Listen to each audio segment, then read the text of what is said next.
For our first reconstruction tonight, we go to Folkestone on the coast of Kent, but it's a case that could involve witnesses from anywhere in Britain, since Folkestone is a busy gateway to the continent and it's the entrance on the English side to the Channel Tunnel. Were you in Folkestone on Guy Fawkes night? If so, you might help solve the murder of a local cab driver. From the Channel Ferry Terminal, it's 5 miles up the coast to Hythe. On Saturday the 5th of November, as darkness fell and bonfires were lit, the pubs were unusually busy. The Fountain at the bottom of Horn Street was no exception.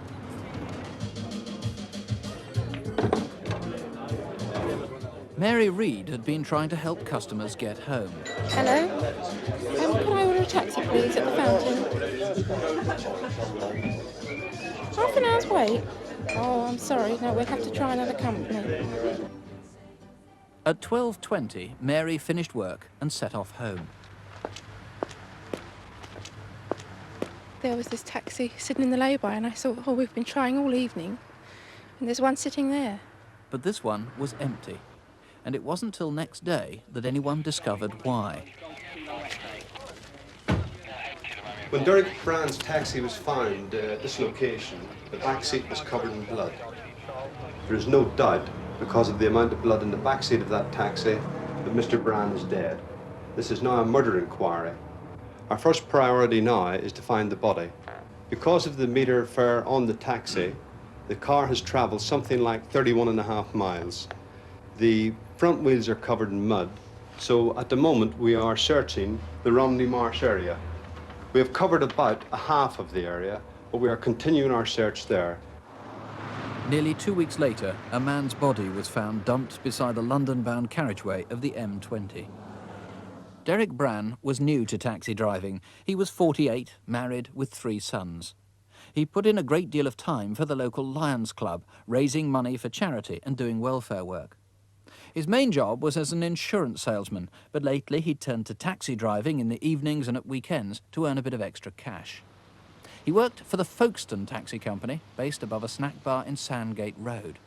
He shared a cab, this red Nissan Bluebird, with 2 other drivers. Just after lunchtime on Saturday the 5th, Derek took over from Brian James for the afternoon and evening shift. Hello, Brian. How was business this morning? Not so bad, Derek, not so bad. Good. You should have a good night tonight. I hope so, yeah. Have a good night. Okay, thanks so much. Bye-bye. Well, it's a very pleasant chat, really.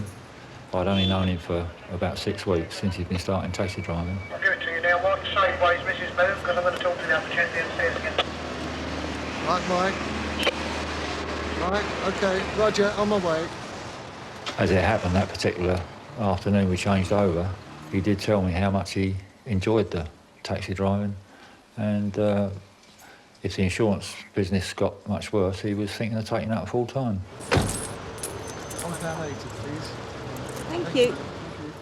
It was a quiet afternoon on Guy Fawkes Day, and at about 8:30, Derek was home for supper. Where are the boys? Oh, Mark's out. Adrian and Aaron are upstairs. How was work? Bit quiet. What time will you be home tonight? Oh, we're busy tonight. Probably about 3-ish. Oh, well, I won't wait up then. Yeah. Bye, love. Bye. Bye.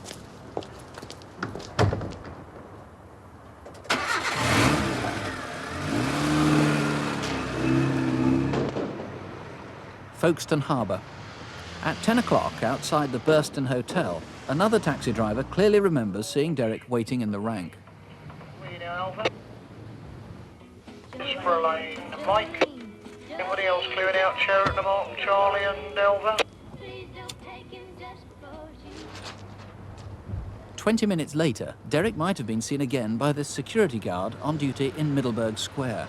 He saw 2 men get into what he thinks was Derek's taxi. Evening. Where to then, Gov? Police know of no one who saw Derek after this.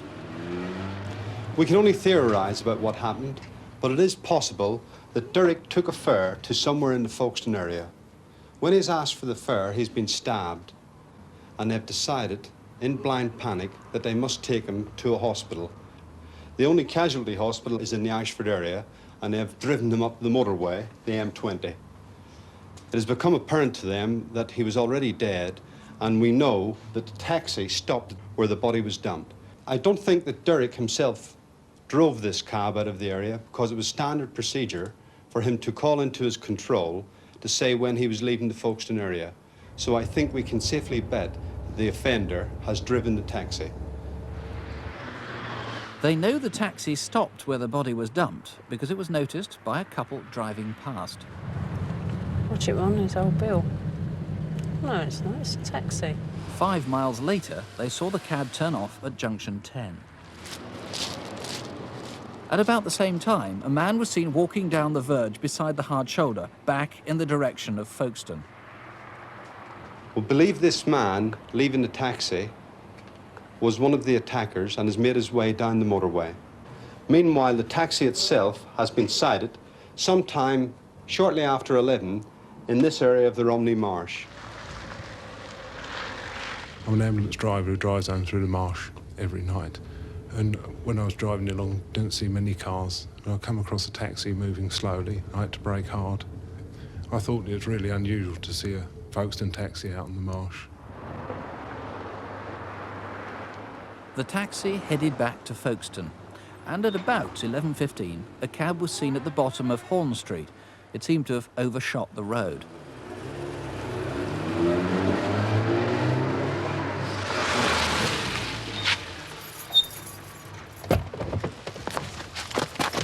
Christopher Lane, one at the JIB for Mr. Perrott. Just a couple of minutes, Eggy. Hello. Two. Joe Finney, Derek Brann had been stabbed 34 times, I gather. That's correct. There can be absolutely no doubt that his assailant was covered in blood. And we would like to appeal to anyone who has had a relative, a friend, anyone they know on bonfire night come home with blood on their clothing. With perhaps an excuse that they were helping someone else who got injured on Guy Fawkes Night by a bonfire or firework or something like that. But I gather the assailant also cut themselves. The forensic scientists have told us that there are two types of blood in that taxi. So undoubtedly this person has cut himself. OK, now the man we saw walking back towards Folkestone on the verge of the M20, you feel pretty confident that he was involved in this crime? Logic would dictate that he was involved in this offence. It is possible that he wished to disassociate himself, that he went along maybe for the theft, maybe in order to run away from the taxi without paying the fare. And when they had eventually to dump the body, he's decided he doesn't want to have anything more to do with it, and he's walked off rather than stay in the taxi. OK, well, if that guy wants to ring in, he might do himself a favour if he wants to dissociate himself from the murder. Since we filmed the reconstruction, I gather you've got evidence there was a white van seen behind the cab, parked on the hard shoulder of the M20. That's correct. A white van was parked very close behind it, a matter of feet. Where the taxi had its indicator lights all flashing, all four, and this van was directly behind it. Now, it could have been involved in a sort of conspiracy to get rid of the body. It could have just been a passerby who stopped seeing what he thought was a car in trouble with its warning hazard lights on, presumably. So again, he wants to come forward, Obviously, please. we would like him to come forward, About please. 11 o'clock, November the 5th, 10, 11 o'clock sometime in the evening. About 10:30. Now, when we saw the car go past Horn Street, the cab, and Horn Street, I should say, is the street where the Fountain Pub is, it seemed to overshoot it and then move back again. Somebody who saw that got a very good look at the driver, and you've got an artist's impression.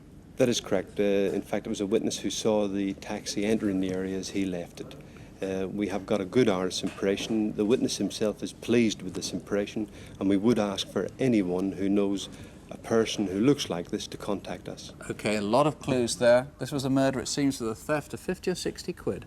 If you've any information you think might help, here's the number 01811 8055, or Folkestone Police Station. You can call that on 0303 850055. That's 0303 for Folkestone, 850055.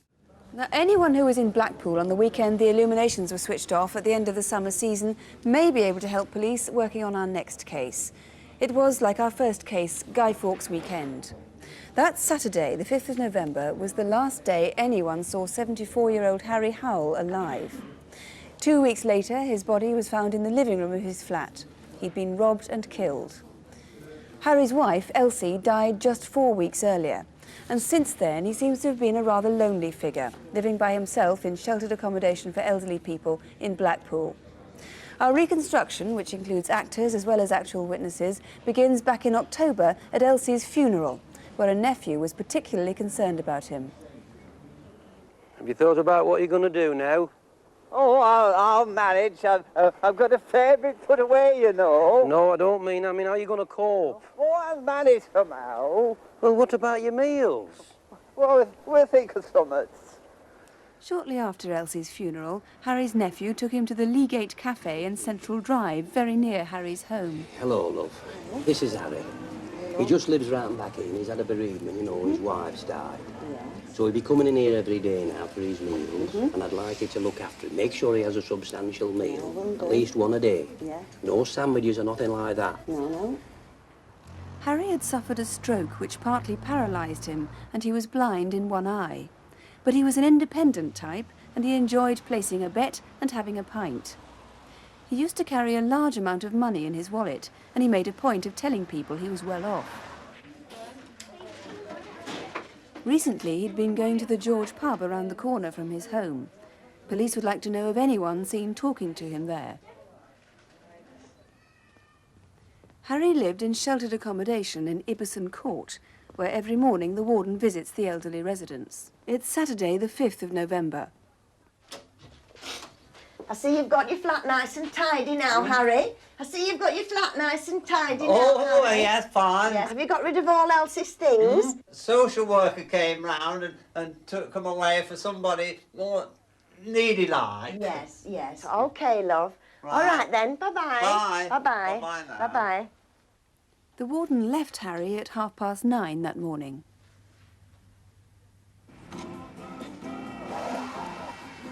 An hour later, he was having his breakfast at the Leagate Cafe as usual. The waitress remembers serving a well-dressed man she hadn't seen before.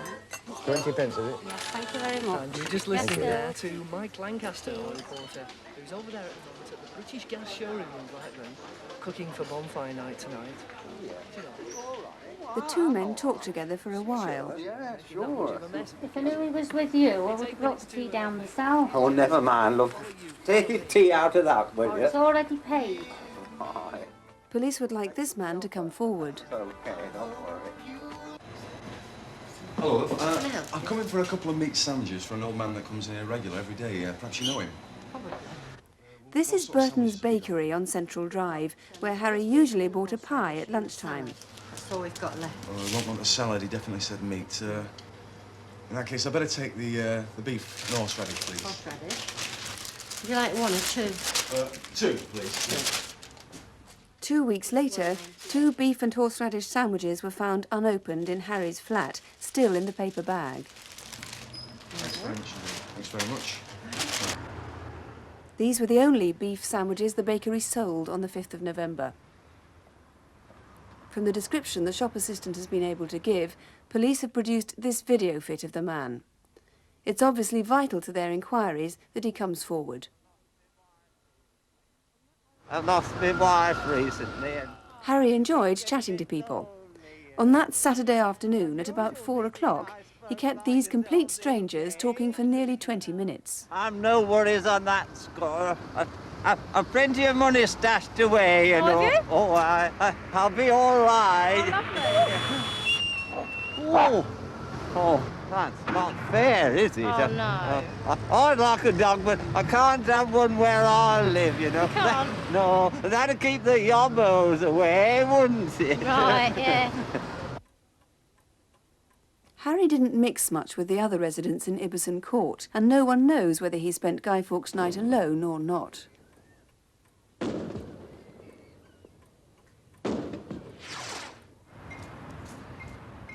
On Sunday morning, the milkman delivered Harry's usual pint. The warden uses an internal intercom to check residents on Sundays, and that morning she remembers Harry answered and said he was fine. Next day, on Monday, the warden on her usual rounds noticed a piece of white card stuck to Harry's door. It was the system residents used to signify they'd gone out for a while. On Tuesday, the 8th of November, at around 7:30, the milkman called again. The white card was still in the door glass.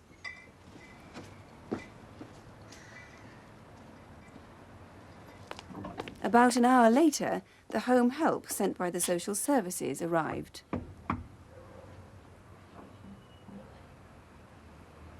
She was the first to see a note, something like this, addressed to the milkman.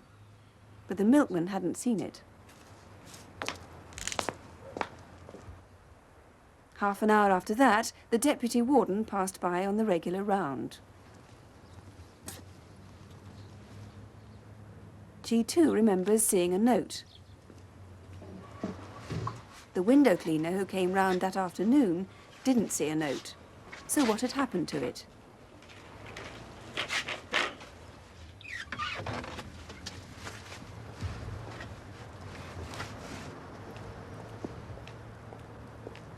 As he worked, the window cleaner saw a man go up to Harry's door. He didn't get a reply, and after a while walked off. On Thursday, 4 days after the warden had last heard Harry's voice, the milkman called again. Seeing Tuesday's bottle still there, he assumed Harry had gone away without telling him and took it away. It wasn't until 12 days later that it was realised something was wrong.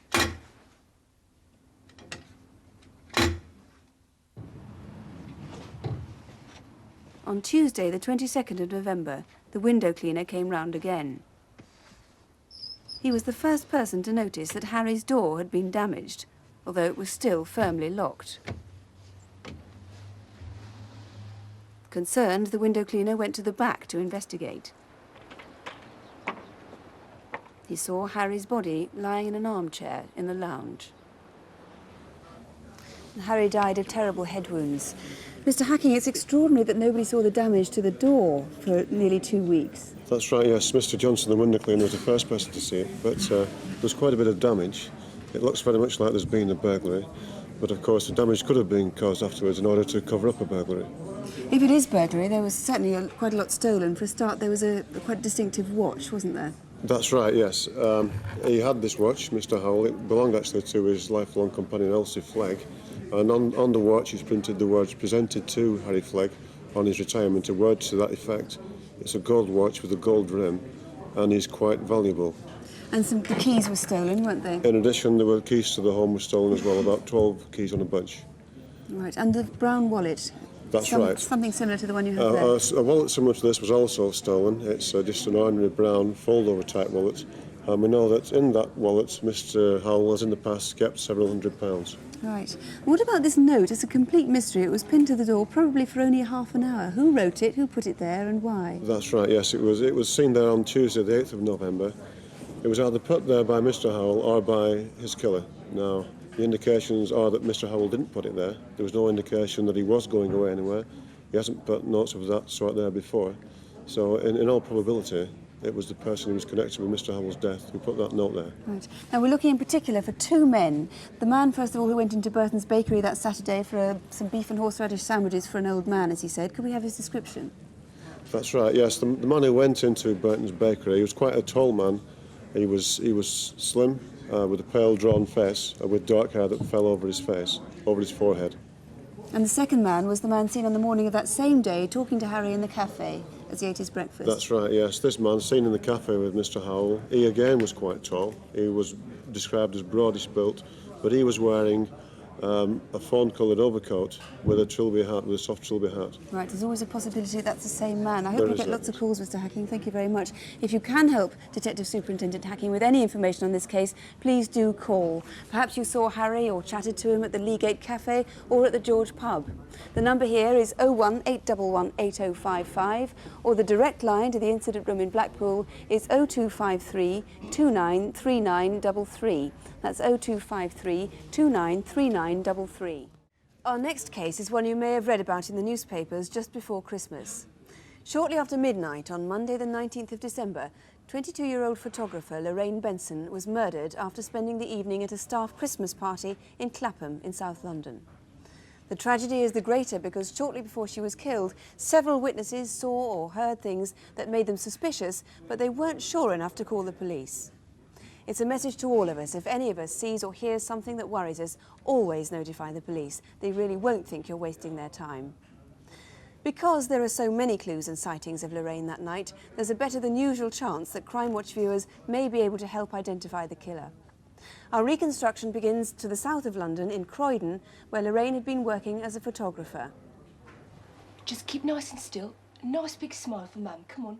Lorraine worked for a company called Pastel Portraits, which specialises in taking family portraits in department stores. Over the Christmas period, she was based at the Children's World store in Croydon. And smile. Right? Lovely. Hang on. Lorraine had a special way with children. She was good at her job and determined to do well.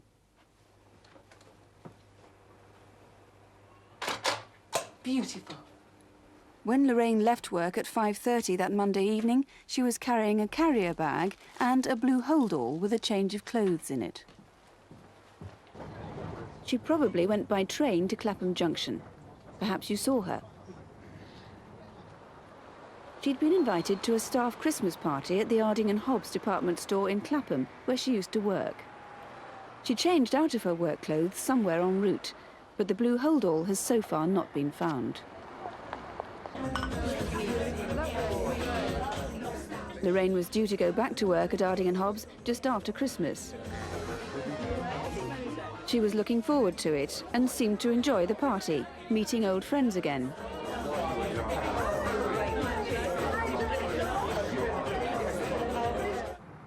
Seven miles away, Sarah Patterson was leaving Rains Park Station on her way home. Well, I'd been out for the night with some friends to the cinema, and I arrived back on the train from Waterloo at about 11:40. I came onto the tunnel, across the road, and began to walk down Coombe Lane. Can I walk you home? What's your name? Oh, sorry, I'm Jeff. I'm Sarah. Hi, Sarah. The man followed Sarah as she turned into Durham Road. She remembers he was well-spoken and had a nervous laugh. He told her he'd just lost his job in the city. I used to work for Walker Grenville. Sarah crossed the road and the man followed no further. Bye. Will you go out with me, Sarah? At about the same time, Lorraine and her friends were leaving the party in Clapham.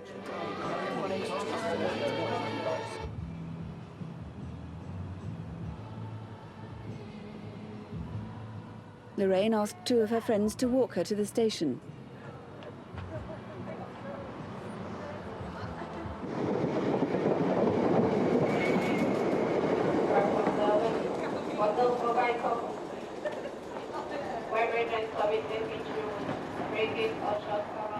The train for Rains Park was the 11:36 from Waterloo to Chessington South. It arrived at Clapham Junction at 11:44. George Holdsworth had just left the same party.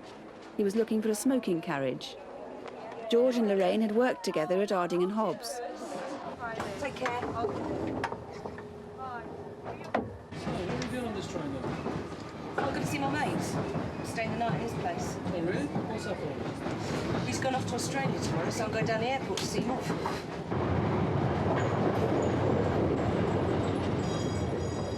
The train arrived at Rains Park at 11:53.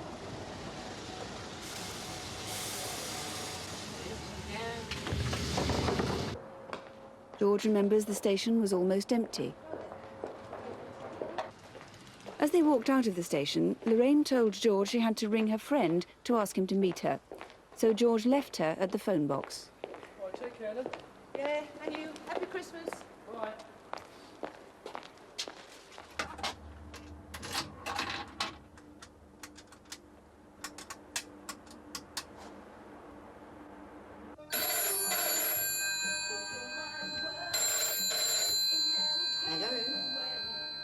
Hello, Lottie. It's Lorraine. Look, I'm down at the station. Can you ask Peter to come down and meet me? Yeah, I'm sorry, love. He's not back yet. Oh, it's all right. It doesn't matter. Look, I'll start walking up on my own. See you later.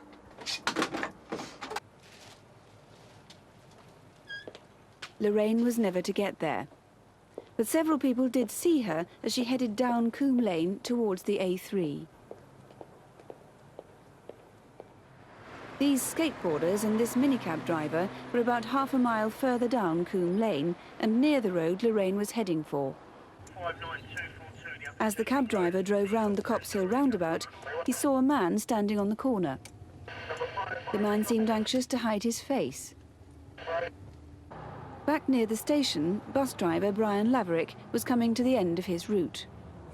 I come out of Rains Park and turn right about 12:10 at night. I was empty, out of service, no lights on the bus whatsoever. I was travelling along Coombe Lane towards Kingston. Then I noticed a girl walking in a white man. She was walking alone, she was on her own. Joseph Cottrell lives halfway down Coombe Lane. Something about that angry shout worried him, and without stopping to put his shoes on, he went outside to investigate.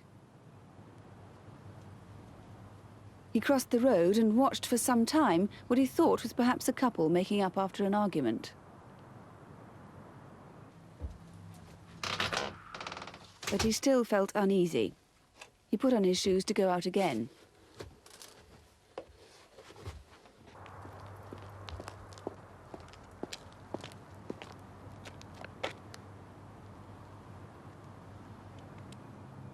Now the street was empty. Alan Fuentes is a Hackney cab driver. I got to Cambridge Road and I see this couple. The young lady was just standing there, like, facing outwards, and the fella was waving his arms about like they were arguing. But they didn't show out, so I just carried on, sort of thing, and that was it. And one last disturbing sighting. A couple were driving home past the Cops Hill roundabout. Do you think she's all right? Yeah, she's probably drunk. At about midnight, Jason and Nathan Cook were still skateboarding opposite Cambridge Road. Jason, did you hear that? The scream seemed to come from the direction of the allotments.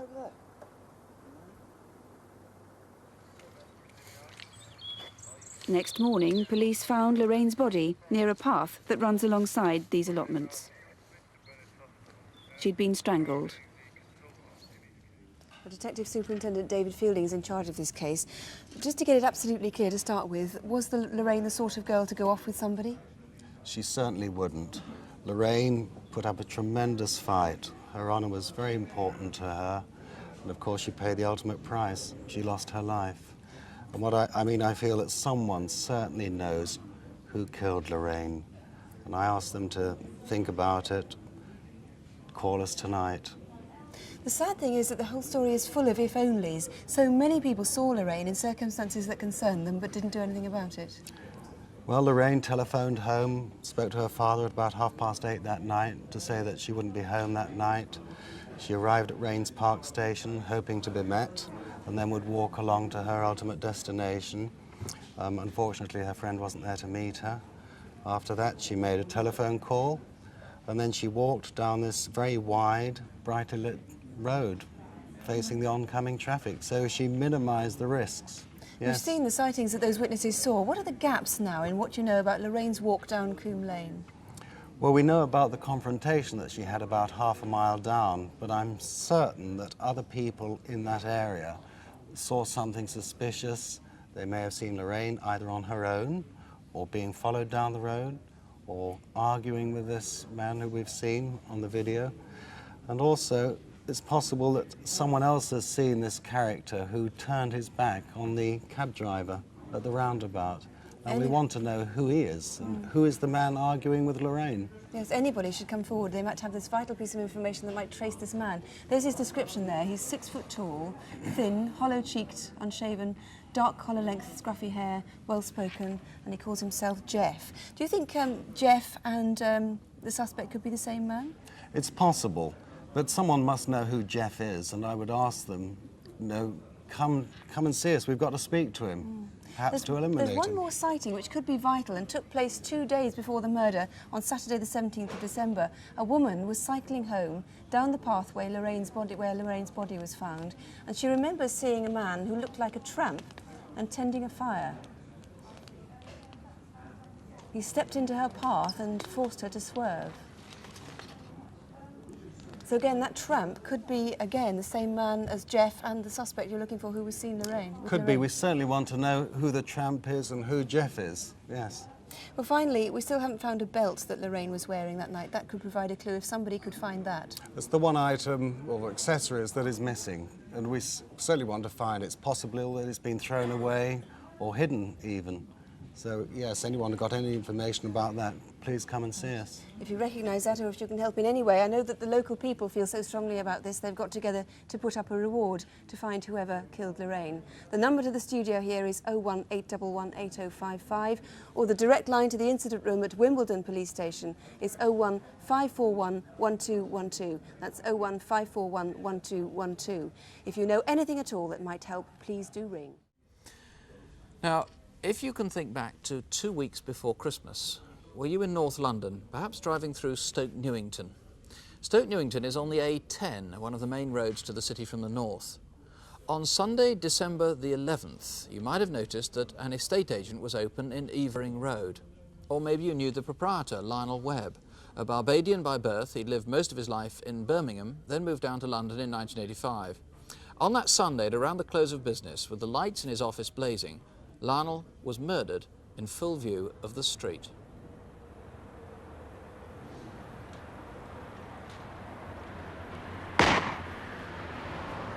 Lionel had become a familiar face in Stoke Newington. He'd moved his business here from Edgware in October, and for weeks before that he'd been supervising the refitting of the shop. Locals say even then he was scouting for new properties to buy. Excuse me. Hi, I'm Lionel Webb from the property developers next door. I was wondering if you ever wanted to sell. Well, I bought this a year ago as an investment. How much? Well, 36. Well, I'd be more than willing to double that to 75.80. Yeah? Well, listen. Think about it and give us a call. I will. Okay? Take care. Bye. Bye. His plans were to acquire the whole row of houses around his office on Wareing Road, opposite St Paul's Church. 5 days before his death, on Tuesday the 6th of December, a white Datsun van was noticed parked outside Lionel's office. The witness remembers a man with a large hook nose and a tattoo on his hand. Was this you, or do you know who it was?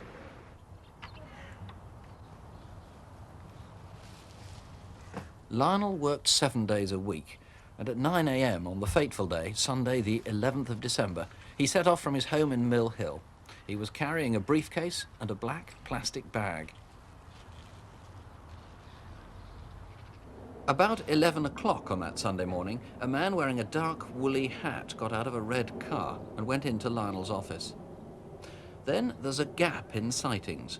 Where did Lionel go that morning? Because about 2 hours later, at 1:30, he was seen returning to his office. And he was seen to look up and down the road before entering.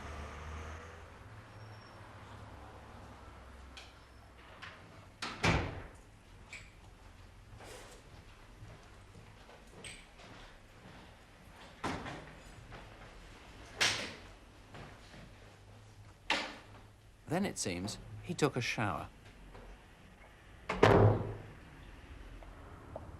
A short while later, the woman who owned the corner property came round.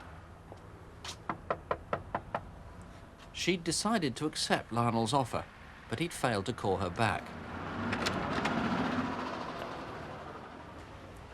Where have you been? I waited in all day for you on Thursday to contact me. Listen, I'm sorry. I've got the money and the deal can go through, okay? Cash? 80,000. When? Come here tomorrow, we can sign the papers. Okay. See you. Talk to you soon. Okay, take care.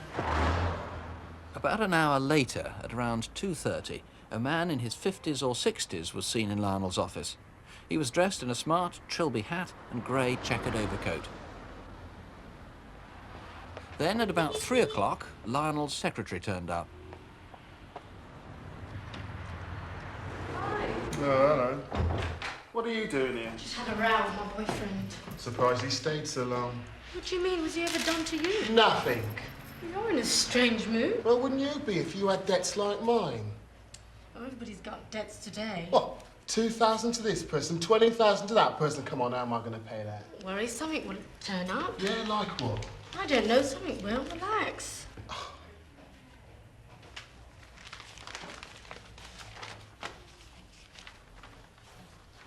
Lionel had promised to help his secretary buy a car, and she'd arranged for one to be brought round at 4 o'clock.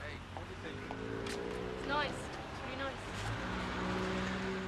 The car owner told the police that Lionel offered just under £4,000, but asked him to wait till the end of the week for the cash. An hour later, at 10 to 5, a passing motorist saw 2 white men in Lionel's company. At 5:30, a local handyman called in. He'd worked on Lionel's office. Time you went home? Like you haven't got a home to go to. Sometime round then, Lionel rang a friend, but she remembers he had nothing much to say. You going to college tomorrow? Then she heard rustling in the background. Yeah, well, take care. Everything will be all right. Around the same time, 2 witnesses stopped briefly to look at the notices in the window. They clearly remember seeing a man in a dark suit and tie sitting at the desk, but they're confident it was not Lionel. Then a black hatchback was seen to speed away from Evering Road. When the handyman returned, he found Lionel's door ajar.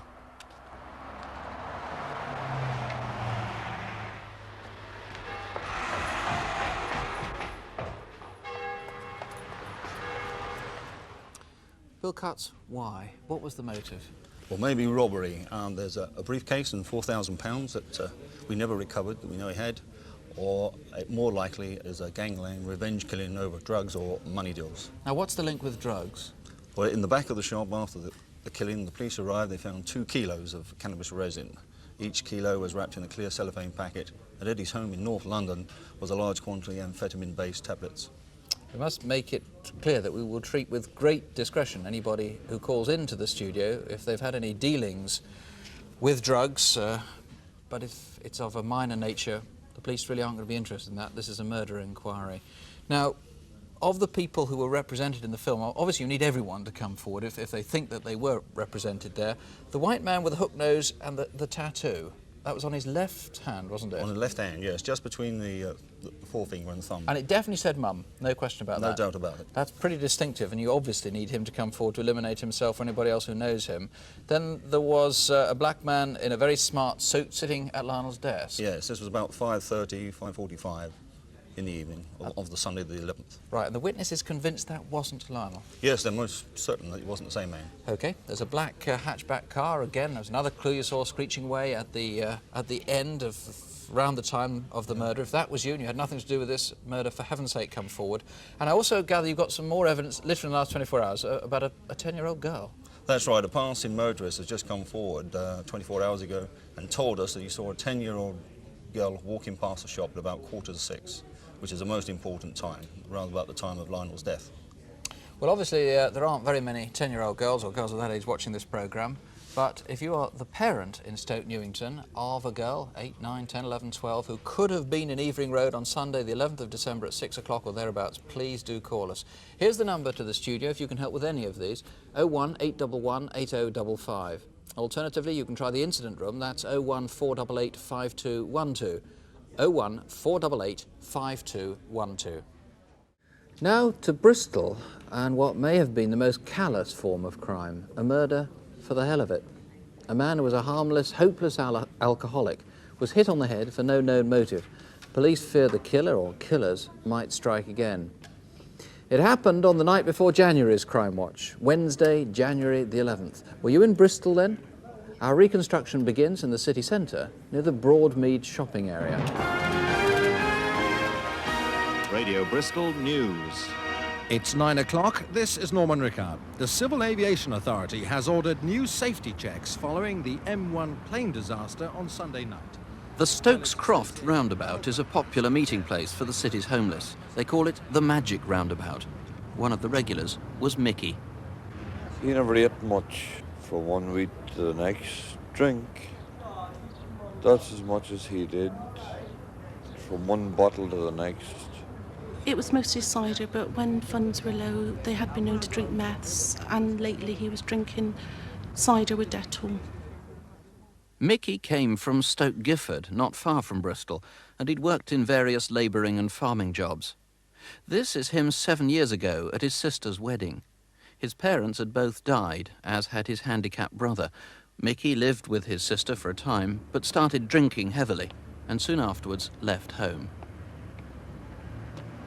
Because he stooped, he looked noticeably short and was known as Mickey Mouse, or Metal Mickey. He was only 33, but he seemed older. Mickey was really a very ordinary sort of chap. Obviously his life had been blighted by alcohol. We'd known him for 5.5 years, and in that time we'd seen him deteriorate physically and obviously deteriorate. His trousers were always longer than his legs and under the heels of his shoes. Very shuffling gait. As his physical condition deteriorated, his walking became worse and worse. Mickey was a nice popular chap. I remember in particular when one night I was doing the night shelter, I'd lost my purse. And Mickey was the first chap to offer me 50p for my bus fare home in the morning. And thereafter, whenever I saw him, he would always give 20p, 30p, whatever change he had for our funds. He used to use our night shelter a couple of times a week, but more recently he tended to skip her. That means sleeping rough wherever you can find a place. The Sunday before he died, it was quite obvious that he and the little group that he moved around with had been on quite a binge for several days. On the day he died, I'd gone over to the charity shop, sometime after 2 o'clock in the afternoon, and I noticed from the window that on the bit of waste ground there was a fire which was blazing, quite brightly, quite strongly. Hey, you two, put that out. It's dangerous. Mickey was lying on the ground. Shortly afterwards, another witness remembers seeing Mickey and talking to his friend. Hey, darling. What, 10p for a cup of tea? Yeah, I think so. Yeah, there you go. You want a cigarette? Yeah. You got another cigarette for me, mate? There you go. Oh, God bless you, Right. darling. Hey, Mickey. Got ciggy for you. Maybe Mickey left the fire. A social worker is convinced she spoke to him 10 minutes walk away. I actually saw him as I was leaving about 4:30 as the day centre was closing, and we had a chat, and he was playing around with my lights, pretending to switch them on and off, and that was the last time I saw him. Later, back in Picton Street, this witness, who'd known Mickey for 12 years, remembers seeing him lying dangerously close to the fire. There are several popular restaurants in this part of Montpellier. Did you pass through the area that night? A couple on their way to a meal recall hearing a muffled argument on the waste ground. The fire appeared to have gone out. Then at about 10:30, something unusual happened. Your taxi? Yes. Have you got a radio? Yes. We'll phone the police quick. I want them 3 men arrested. Who were they, and who was the woman? They come down Abbey Road. The driver only called the police the following morning. Shortly afterwards, the couple walked back from their meal. Strange place to keep down for the night. There was only one man now, and he was lying flat on his back. Next morning, Mickey was found dead, but now his body was on top of the remains of the fire. He'd been battered on the head. Later that morning, the police received an anonymous phone call. Force Communications. Yes. Picton Street, yes. The caller said he'd seen 2 men hurrying away from the waste ground at about 10:45 the previous night. The 2 are described as in their mid-20s, one about 5'10" tall, while the other was shorter and stockier. Police urgently need that caller and the men to contact them. I feel very much it's a tragedy that we all share in. We're part of a society that pushes alcohol at people and then despises the folk who can't handle it. Mickey was that sort of person, and I would just be concerned that people don't think, oh, it's a tramp, it's a drunk, it's not important. It's very important. Ray Sargentson, why would anyone do this? Well, it's a wicked motorless murder. All I can think is somebody's done it for kicks. And this was a man who had nothing, caused no harm to anybody, and in spite of his lifestyle, certainly didn't deserve to die in the way that he did. If it was young men out after pub closing time who went in for a bit of tramp bashing, as you suspect, that anonymous caller who was obviously public spirit enough to recognise that he might have seen something important, he could be absolutely key to this investigation. Well, I think he could well be the key, because from our other inquiries, we are fairly confident that he in fact saw the killers leaving the site. Now, he rang you on the Thursday morning, that's the 12th of January. It's a long time ago, but you badly want to get in touch with him again now. Yes, we do. He's a very public-spirited gentleman. He rang in, he's given us good information. We'd like him to be just a little bit more public-spirited and ring us with his name and address. Now, what about those 3 men who were seen running away, the woman running after them? Were they involved? Well, we don't know. We're very anxious to trace her as well. She's in the scene, very close to where the body was found. It's vital that we find her. She may well have seen the killers doing something to Mickey, or it may be innocuous. But until we've got rid of her, then we really do need to get hold of her and find out what she's got to say. OK, so if that was you who called the taxi driver and said, please get the police, please ring us now, 01811 8055. Also, if it was you running away, frankly, I take it you're not interested in minor misdemeanours. This is a murder inquiry. That's right. I mean, innocuous sort of high-larking, skylarking, mucking about is not of our interest. We're trying to trace the killers of Michael Fahy. The taxi driver said there were a lot of people around that time on that night, 35 people maybe. Yes, we've traced a lot of people, but clearly we've got a lot of unidentified people seen in the street by persons who have come forward, and I do anxiously urge anybody who's in the area, even if they feel they saw nothing, to come forward and help. OK, the date is Wednesday the 11th of January. The time is 10:30 to 11 p.m, around pub closing time. Here's the number if you were there, if you can help in any way, 01811 8055. Or you can call the incident room direct, that's on 0272 267 992. That's 0272, the code for Bristol, 267 992. Our next case takes us to Suffolk. 3 months ago, on Saturday the 18th of February, late in the afternoon, after a day spent hunting for rabbits, Kevin Block and a friend decided to head for home. They were on the Earl of Stradbroke's estate, 12 miles south of Lowestoft.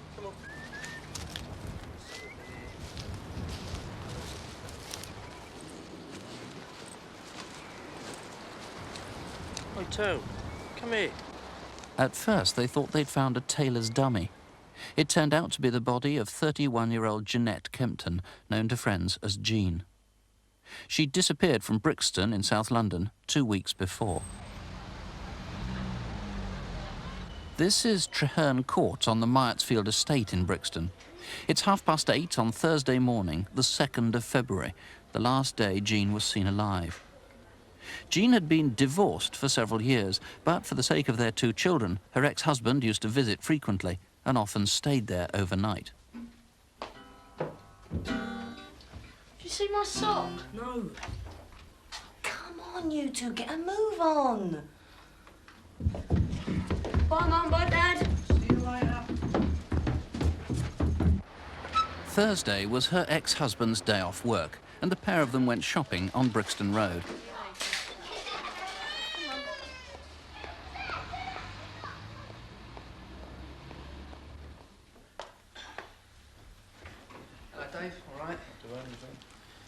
Pint of bitter. Was it lager and light? Yeah, lager and light. Pint of lager and light as well.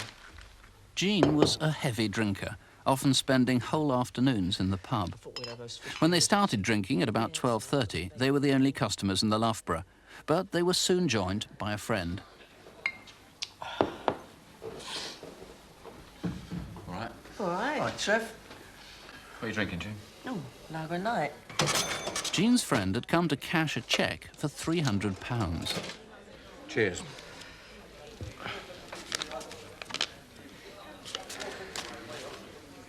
Here, look after this for us, Jean, will you? Yeah, all right. I'll only go and lose it. Can you give us a couple of quid till Tuesday? Yeah, all right, but I want it back Tuesday. Yeah, I'll give it back to you. The purse and contents have never been found.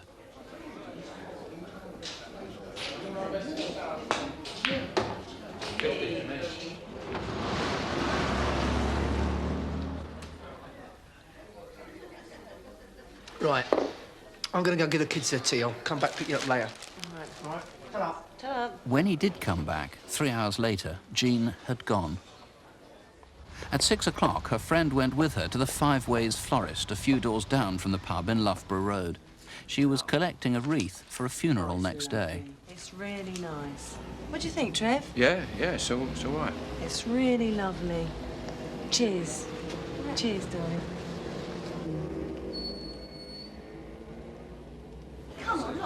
finish. Let's go down the union. Oh, no, I'm out of the game. I don't want to go nowhere. Never mind the union. Oh, come on. You're not going to leave me now, are you? No, I'm not going to leave you. I'm just going home. You do what you want. I'll finish my drink now. Come on, let's go down the union. No, I don't want to go to the union. I've had enough, G. Look, I'm sick of it in here. Look, I want to go down the union. Come with me Well, down the union. Look, you go to the union. I've had enough. I'm out of the game. At 7:15, they left the pub to go their separate ways. As far as is known, Jean never made it to the union, nor any of the other pubs nearby.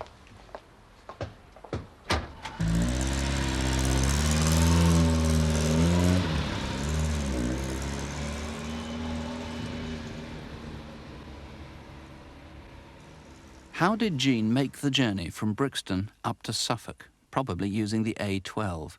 And when she did so, was she alive or dead? This is the A12 at Wangford in Suffolk, a few hundred yards from where Jean's body was found. 3 days after Jean's disappearance, 2 local residents noticed a dark-coloured rental van with smoked glass rear windows and an 01 phone number in white. What's somebody from London doing going down there?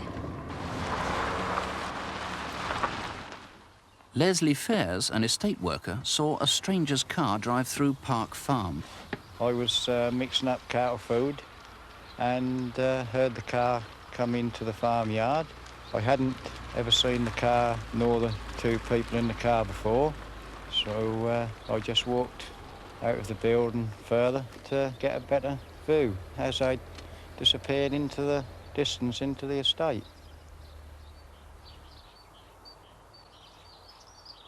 2 hours on at Church Farm, another resident was 400 yards from where Jean would later be discovered.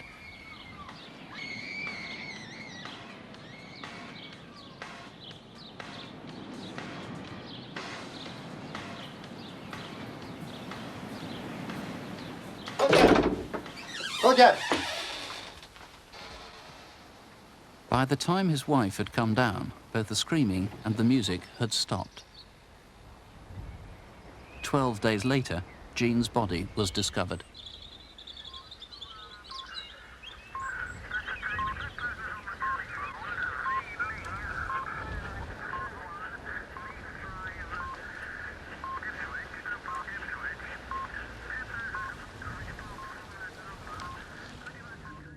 John Saunders, how many of Jean's friends and acquaintances have you managed to trace? We've traced lots so far, but I feel that there are still people that we've yet to trace, and I would urge them to come forward and help us.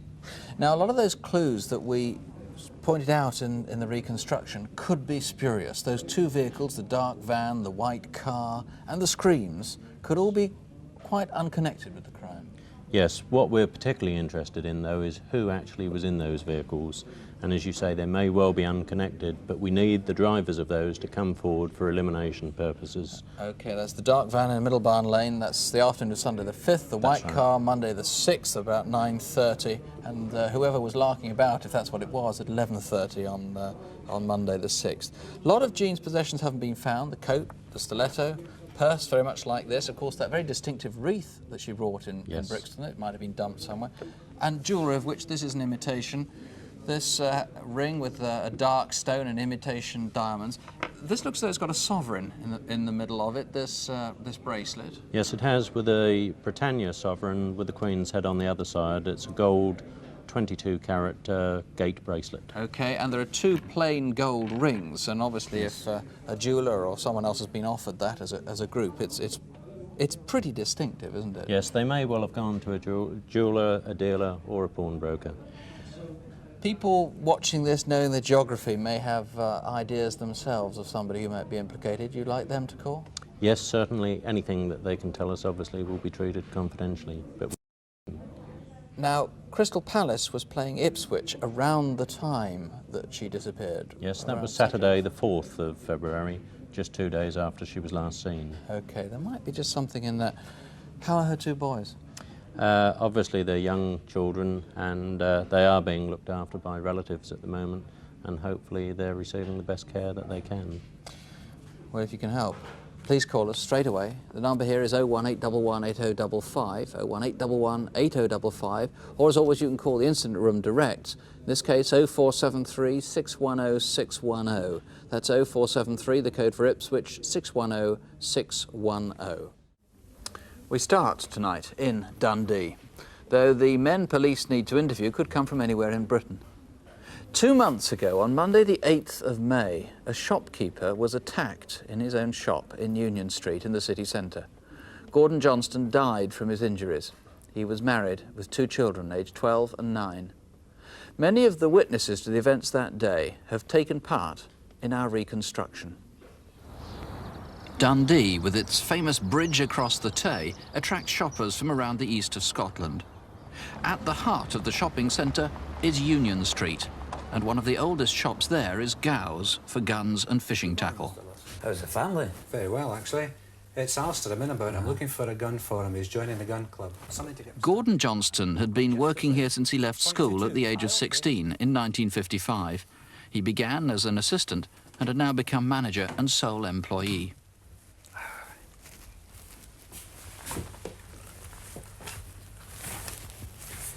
That's perfect. How much is that? £29.95. Can I bring him in and let him have a look at it? Ah, yes, I'll put it aside for you. That'd be fine. OK, Mr. Lawson. Bye now. Thanks, bye-bye. It's Monday, May the 8th. Gordon took the 9A route each day to travel into town, and on that morning, regular passengers remember him as usual.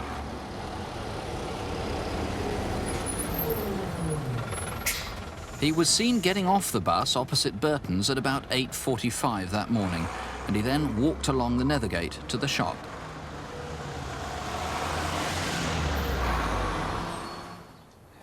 Shortly before 9, he was seen removing the grills that protect the windows, but he left the grills on the door. Then, before opening the shop to customers, Gordon went on a couple of errands. Morning. At the gas board showroom, the till receipt shows he dropped in to pay his bill at 3 minutes after 9. That's £3.07. Thank you. Mr. Johnson then went shopping. Gordon Taylor, a bank employee, met him back near Gow's. He glanced up at the church clock and remembers it was 9:14. About then, another witness was heading up Union Street. Well, I went to the baker's and did some messages, and I walked up past the shop. And as I was passing the man bending down, I heard a remark. I slept in this morning. And there was 2 men at the window who he may be speaking to. A salesman phoned Gow's sometime between 9:15 and 9:20, and someone answered. Ah, good morning. It's Mr. Travers of Whatmore Clothing. Look, we have a new range of outdoor jackets, and I think you'd be... Mr. Travers doesn't know who he spoke to, but assumed it was Mr. Johnson. He thinks whoever answered was used to dealing with reps and described him as sounding middle-aged. Yeah, fine. Mm-hmm. Well, actually, I'll be up in Dundee later today, so is it all right if I drop by? Ah, that's great. That's fine. Well, look, I'll see you later. John Richmond is the postman for the district. He was surprised to find Gow's shut and was unable to deliver the mail. We know that was at 9:24, since a few doors up he crossed the road to Henderson's Jewellers and was recorded on their security camera, which shows a clock.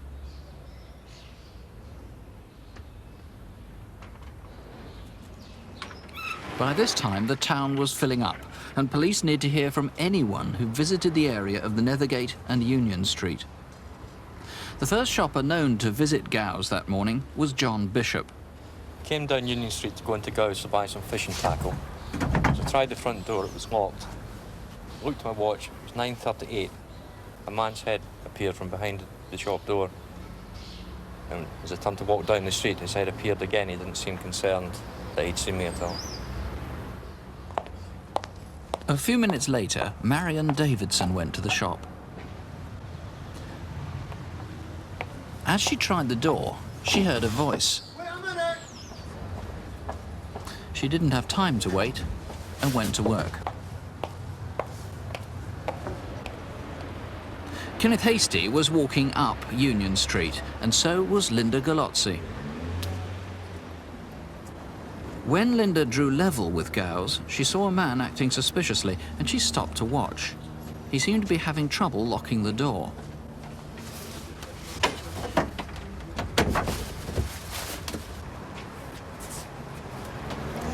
That was suspicious. Yeah.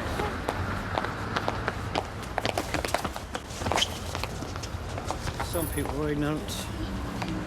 Mr. Hastie remembers that the man disappeared behind a red van parked outside Scott's bar. So what? Inside the bar, the owner was talking to a member of her staff. Are you open? No. At the other end of Union Street, on the Nethergate, Mickey Liddell was driving into town when a man ran right out in front of him.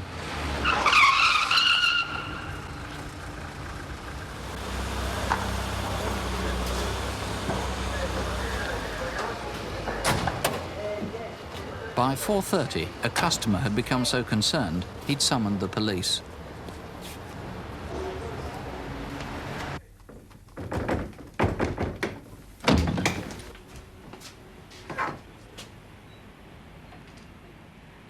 They discovered Gordon Johnston's body. His watch had been smashed and had stopped at 21 minutes past the hour.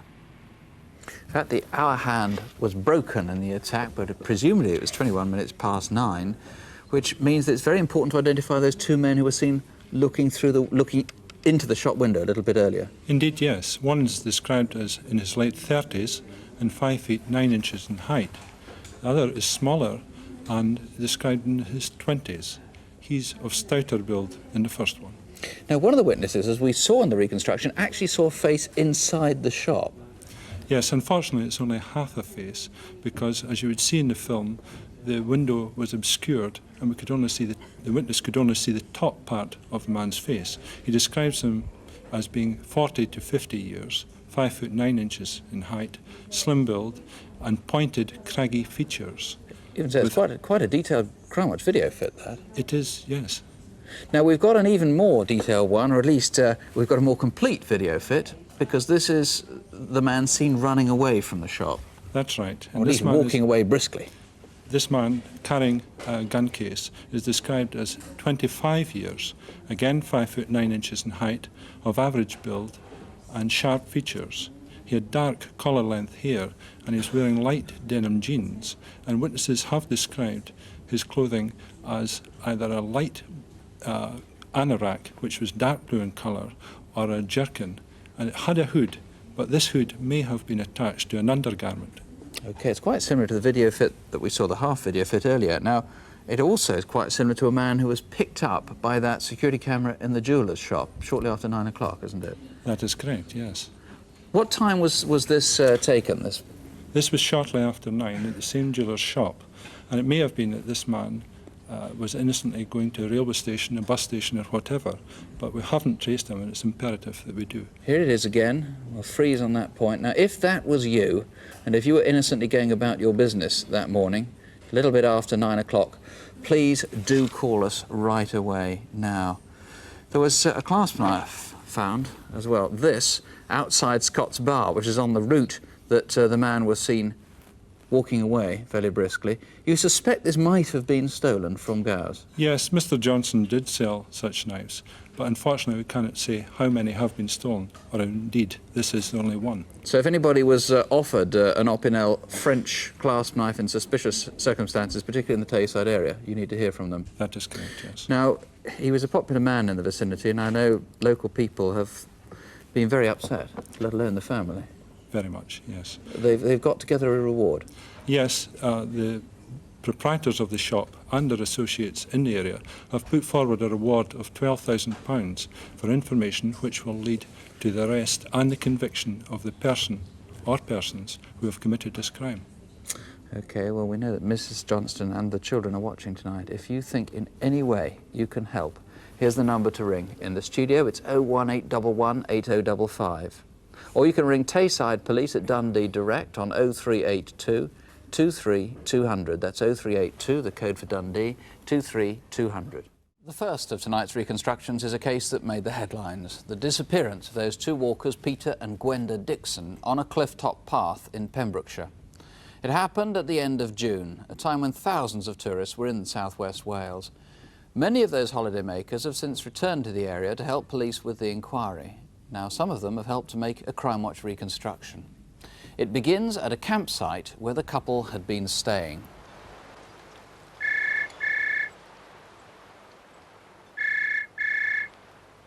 Hello, Harrelson Farm. Hello, is that Miss Davis? Yes. Oh, it's Tim Dixon here. I'm concerned about my parents. They were due back this weekend, and in fact they were due back at work today, but they haven't turned up yet. Are they still at the campsite? Well, the tent's still here, and your father's car, but I haven't seen them for a few days. Something's not right here. They wouldn't just leave the car in the tent. I think you'd better ring the police. Could you contact me after you've done that?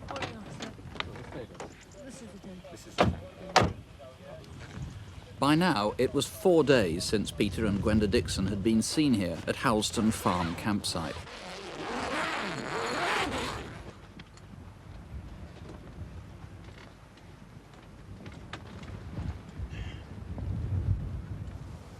The Dixons' holiday had begun 2 weeks earlier, on Monday, June the 19th, when they arrived here from their home in Oxfordshire.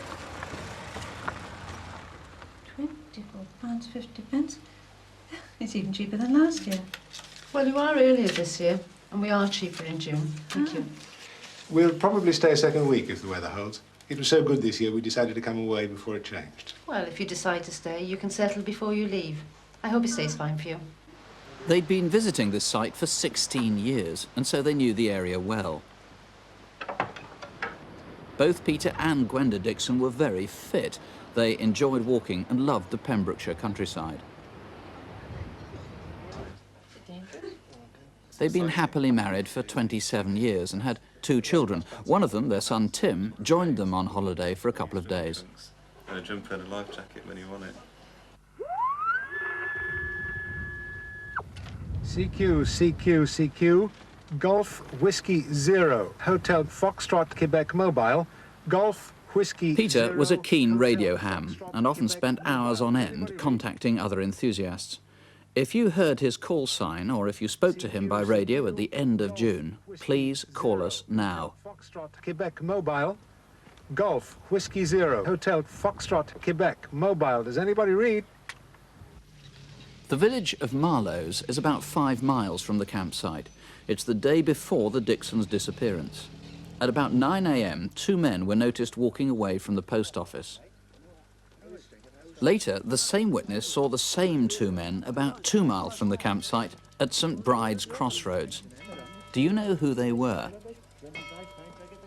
The Dixons were also in Marlows that morning. They asked a farmer if they could drive across his land towards Dale Airfield. Oh, yes, this is for the radio telephone, and these 2 are for my radio receivers. You get quite good range from high spots, like the airfield. Oh, yes. Is that why you're going up there now? No, as a matter of fact, I'm going to see a friend I contacted on the radio. Turns out he's holidaying in the area, too. Thanks. Dale Airfield is abandoned, an old wartime base perched above the sea, but popular with tourists because of its cliff-top views. Did you see the Dixons here that morning? Did you meet them? Or did you hear Peter Dixon transmitting on his radio?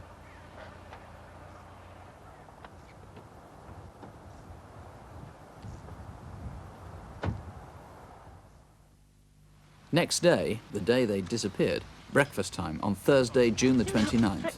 And though it's a fine morning, the weather had worsened, and the previous night it had rained heavily.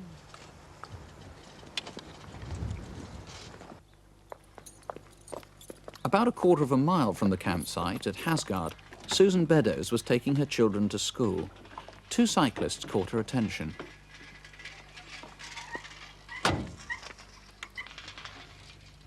Shall we go Tolbenny way or the Havens? Tolbenny.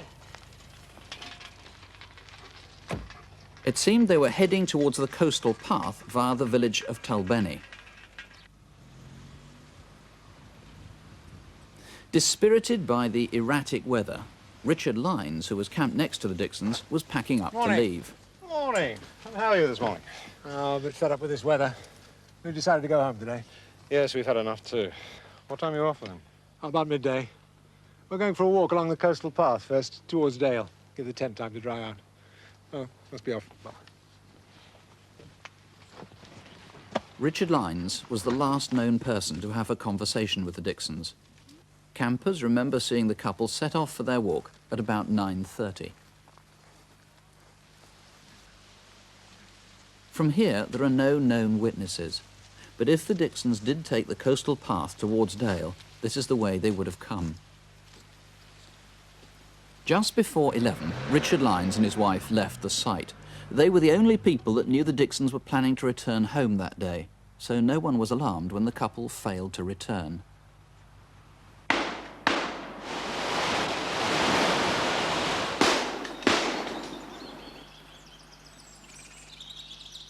Shots were heard at about 11 o'clock, but in a farming area like this, gunshots are not unusual. In Pembroke, at 1:30 that afternoon, someone used Peter Dixon's cash card at the NatWest Bank in Main Street. Whoever it was knew the correct PIN number, but was not familiar with a cash dispenser. He asked for £37, a sum not recognised by the machine.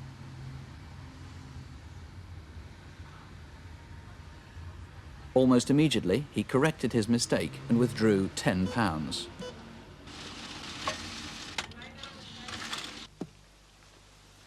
Meanwhile, at 2 that afternoon, a family was walking along the coastal path close to Tolbenny Church.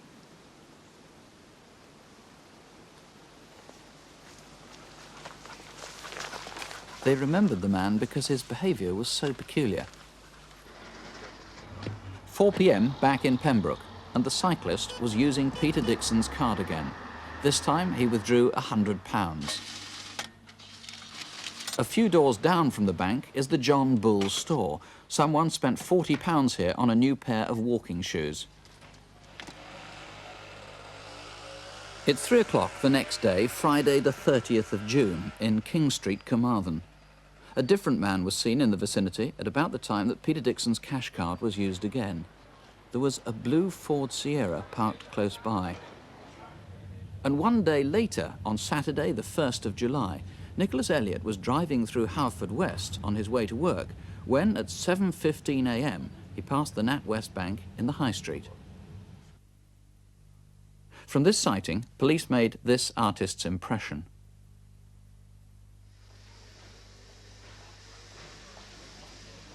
Police believe that same cyclist was still in Haverfordwest some 4 hours later in the Whole Food restaurant in Key Street.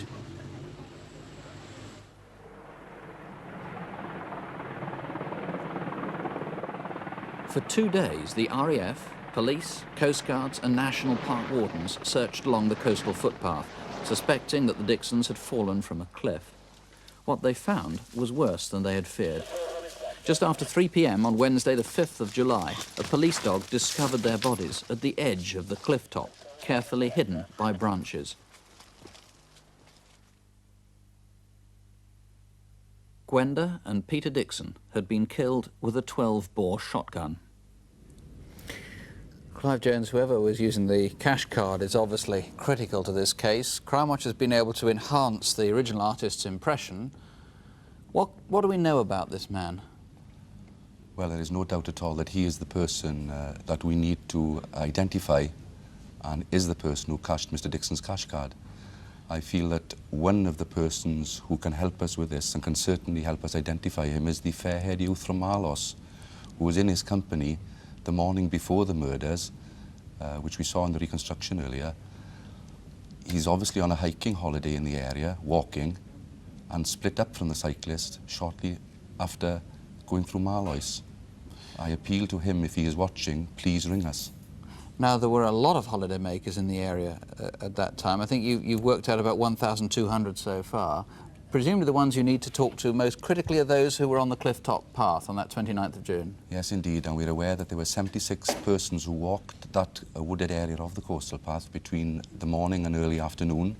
We've traced 40 of these, so there are still 36 people we need to speak to who went through the area. Particularly, there are 2 males who came over a stile at Burrowhead at about 10 a.m. One is aged about 50, the other 30. They were casually dressed and they walked into the wooded area and should have seen or met up with Mr. and Mrs. Dixon. Okay, but if anyone was in the area around this time at the very end of June, you need to hear from them. Yes, absolutely. What about the campsite? I mean, at Halston, I know Miss Davis didn't keep names and addresses of everyone. Why should she? So you haven't been able to trace everyone who was there at the time the Dixons were? No, there are 2 caravans in particular that we can't trace the occupants of. Number 45, which was occupied by 4 adults and a child, and a red car and a touring caravan, which was occupied by 2 fair-haired males with short hair, who were extremely fit and could have been from the army. And if anyone had tents there as well and hasn't yet contacted the police or been contacted by you, you want to hear from them as well? Yes, indeed, yes. Now, tell us about this. I know these are replicas of what's missing from Mr. Dixon. Yes, Mr. Dixon's brown fold-over wallet was stolen, similar to this. It contained 7 credit cards, a telephone charge card and his driving licence.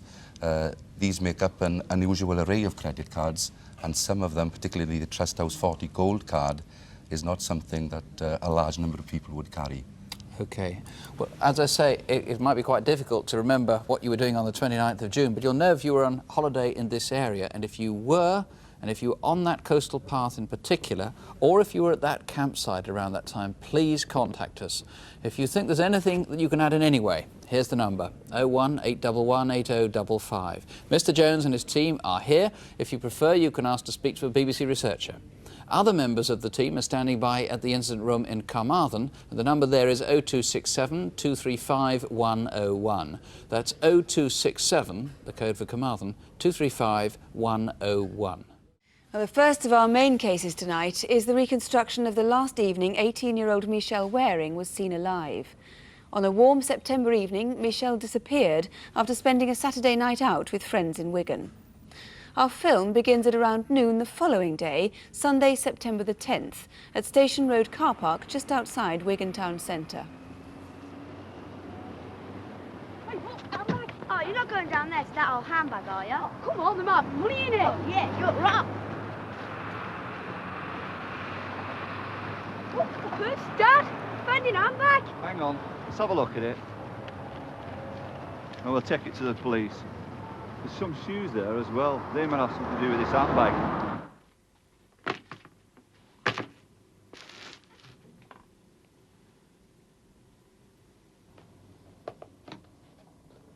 OK then, Mrs. Wareing, just to recap, it's your daughter Michelle Wareing, 18 years. She's been missing since Saturday night, Sunday morning.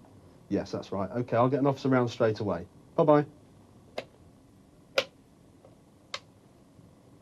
This could have found property, please. Thank you. This is where my son found the bag. About 2 yards further on is where I found a pair of shoes. So let's just split up and have a look round. OK then, I'll go on this side and look round this way a bit. OK. Michelle had been missing for nearly 2 days. Over here. Her body was found in the bushes beside the car park in Station Road. Michelle lived at home with her parents and younger brother near the centre of Wigan. She worked as a waitress at a local cafe, and everyone who knew her describes a cheerful, popular teenager. On the evening of Saturday, September the 9th, Michelle and 2 of her friends had planned a night out. Michelle? She'd arranged to meet Sharon Pryke and Alison Humphreys in the town centre at 7:30. OK. I have to put it back first, OK. We'll talk about it. Please,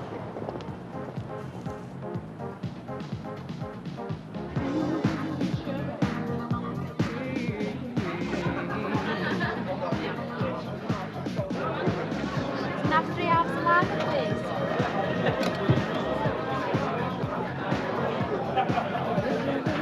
Should be a good night. 2:30. Thank you. 2:30. Oh, yeah. We're really good. Good night. It's getting really crowded in here. The 3 of them visited several popular pubs and bars in the centre of Wigan before finally arriving at Scott's Disco at about 9:45.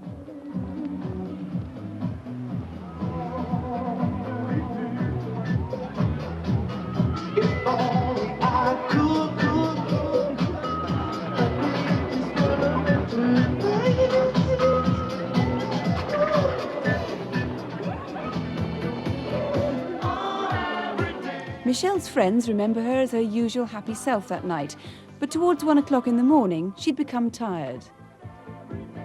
Why are you Where are you going? I'm going home. Why? I'm fed up, I've had enough. Oh, don't be stupid. How are you getting home? Walking it. Michelle, get a taxi. Remember what happened to that man in Wigan? I'll be all right, honest. Promise me you'll get a taxi. Okay. Anyway, I'll have to go now. I'll see you later. Bye. Ta-ra.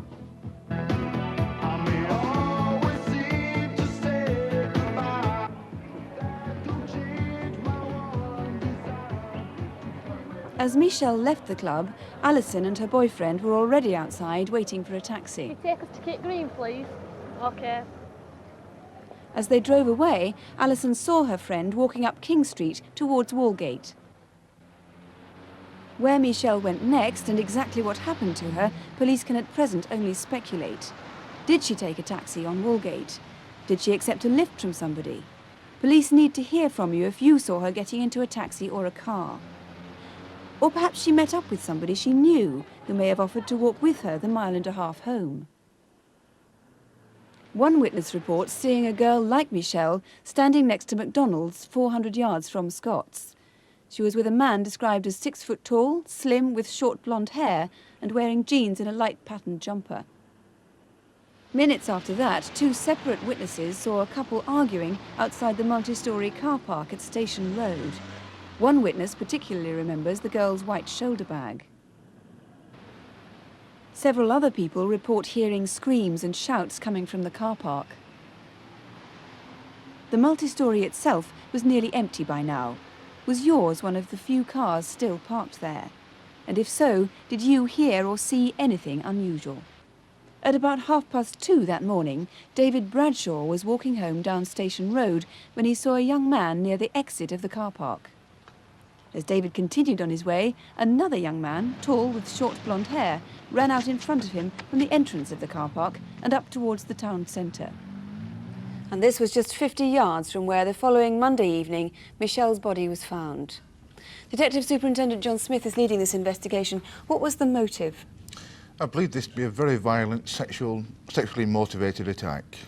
Could there have been an incident at Scott's Disco, you think, leading up to her leaving before her friends and maybe leading on to this incident?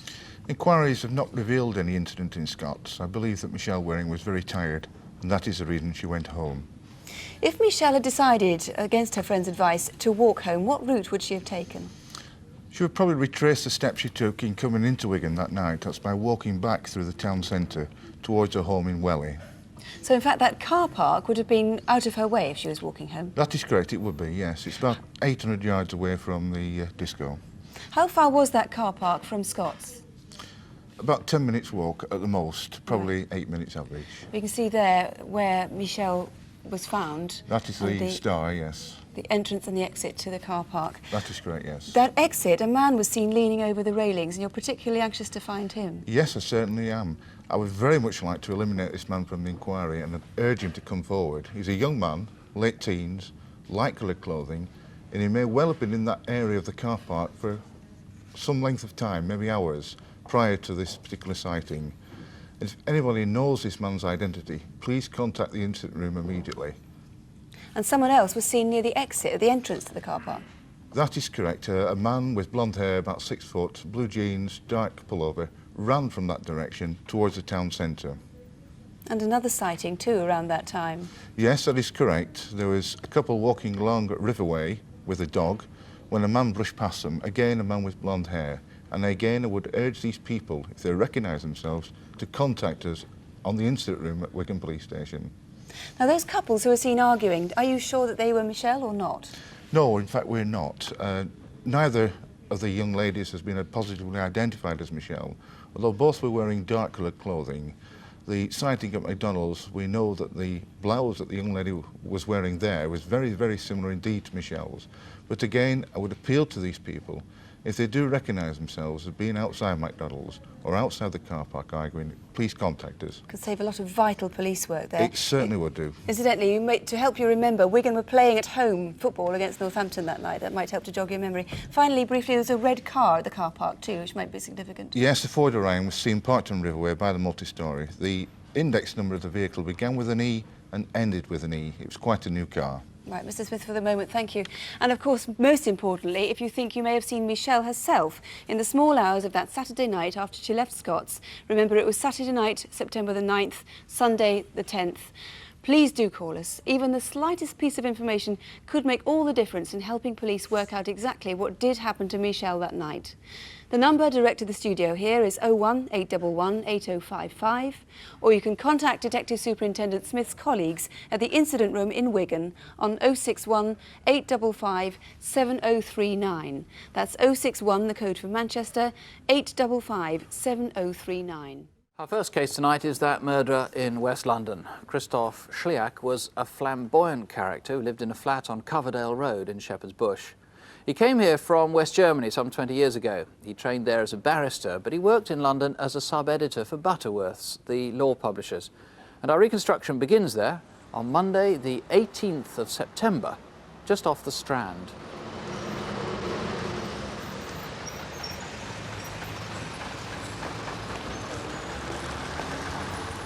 Christoph Schliak had asked for the afternoon off work. He gave no reason, but it was something he often did. His colleagues thought he may have had a drink problem. He left at lunchtime and probably took the Central Line to Shepherd's Bush.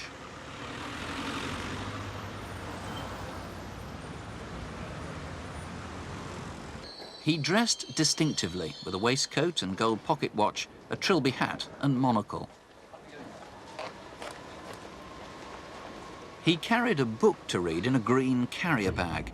On this Monday, it was Oblomov by the Russian writer Goncharov.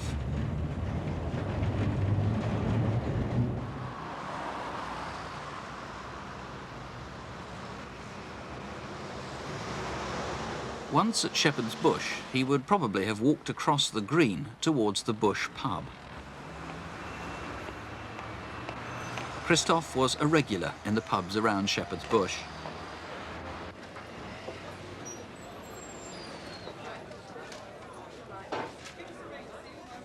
Pint of loaf and brown, please.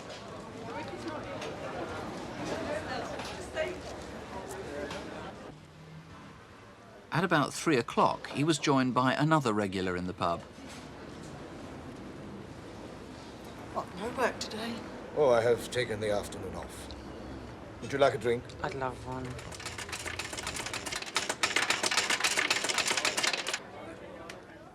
They chatted for an hour, and she remembers he was in good spirits. Later that afternoon, a witness saw Christoph leave with 2 men.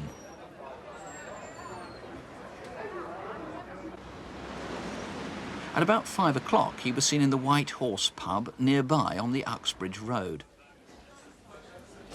Is my sandwich ready yet? He was sitting alone, reading. But later on, witnesses remember him chatting with 2 men and buying them rounds of drinks. See him again? It's a diamond jar. The barmaid recalls he ordered the same 3 drinks throughout the evening. Please, vodka and Coke, pint of Guinness and a pint of lager.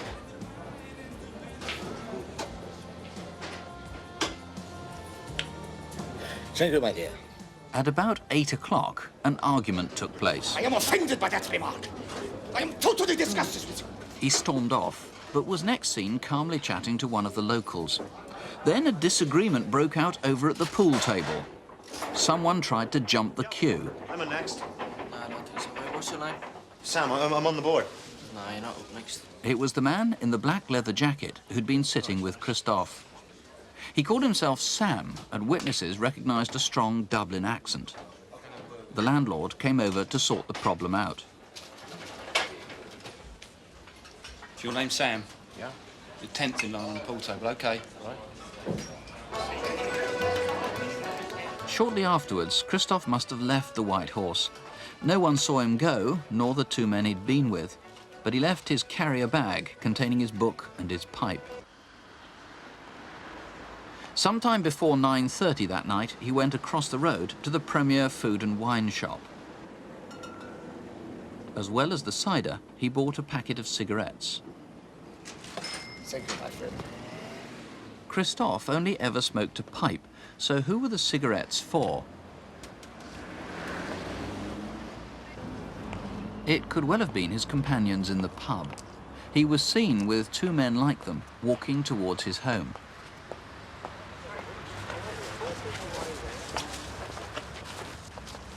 I'm sorry, my friend, for interrupting the conversation. Don't worry. That's the last known witness to have seen Christoph Schliak alive.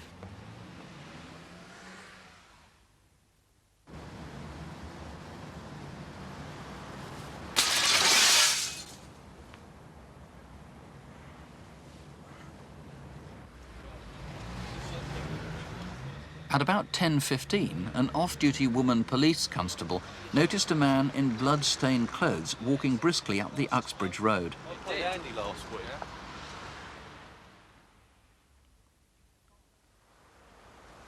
The next day, Peter Tolhurst found 2 carrier bags and a jacket had been thrown through a pane of glass into his greenhouse.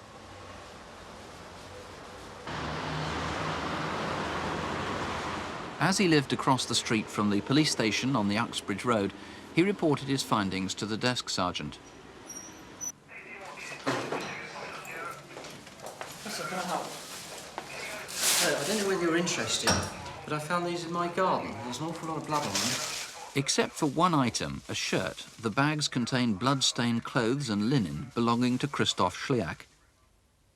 Later that day, police discovered his body in his flat. He'd been stabbed. Colin Wright had said there was a shirt that did not belong to Christoph, possibly the murderer's. This is a replica. The other one, the real one, is not in a fit condition to be shown here. Quite distinctive, this, isn't it? That's right, Nick. This was found, in fact, in the bags thrown through the greenhouse. It's quite a distinctive motif, although not unique. Now, these buttons have been sewn on, obviously not by somebody who's a very good seamstress. That's right. Again, I mean, they stand out. Black button on the bottom and a brown on the cuff. And it was pretty dirty when you got it, not just because it had blood on it, but it was just a dirty shirt. Very dirty. Very grubby. Around the collar there was a thick black tide mark. Looked as if a man had been wearing it for a few days. Right. The neck size, it's a medium-sized shirt. Obviously, thousands and thousands of these were made.